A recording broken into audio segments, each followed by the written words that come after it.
President is going after no less an American institution than the constitutionally enshrined post office. As we have this conversation, they are going after the post office and the delivery of U.S. mail, a sacred trust, a right of citizenship, is being slowed down. You have talked often about the dissolution of trust in our national traditions, and we've talked about trust in our elections. The president said today, if he loses, it means the election is rigged. Talk about how pernicious a statement that is. You know it's not the last time he will say it.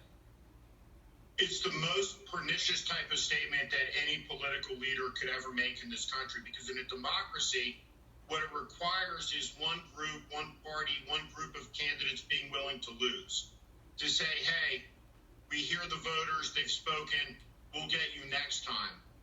I've personally been on both sides of the concession phone call. I've been at the highest level of two presidential campaigns. It's more fun to win than to lose. But I remember being with John McCain as we placed the phone call to Barack Obama, the president-elect, and the first person who mattered in America that addressed Barack Obama, the Illinois junior senator, as Mr. President-elect, was John McCain. It's the loser through his concession that gives legitimacy to the victor. And what Donald Trump is doing is assaulting the tradition of the peaceful transition of power in this country that has gone on uninterrupted since 1797, and he is assaulting the tradition of free and fair elections in this country that have gone on since 1788. And it is appalling, it is disgraceful, and the only thing more disgraceful than his illiberal pronouncements about the election, his assault on Americans' right to vote, is the silent, cowardly collaboration of the Republican Party's elected membership in the Congress, in the House and the Senate, who with few exceptions have not condemned it. We vote in this country, Brian. We pick our leaders. Free and fair elections are the keystone to American democracy. We are a government of the people, by the people, for the people, and it is an emergency in the United States of America when the President of the United States is no longer faithful to that core idea, that we settle our differences peacefully in elections. And nobody should have any doubt about this. If Donald Trump could lock up his political opponents, would he? He would. We know that.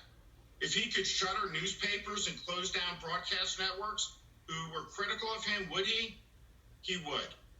This is an autocratic personality who is assaulting all of our institutions and our most fundamental democratic traditions for the purposes of retaining political power. He is losing the election because he is the most incompetent and inept leader this country has ever had. He has turned the most scientifically advanced nation in the world to the epicenter of coronavirus death and suffering. We have a shattered economy. Everywhere we look across the country, we see division and broken dreams. And Donald Trump knows his only hope of victory is to try to steal an election. And you think from Lexington and Concord, the shot heard round the world, to the beaches of Normandy, to the Edmund Pettus Bridge, this generation of Americans was given an inheritance. And that inheritance was paid for in blood by American patriots through our long history.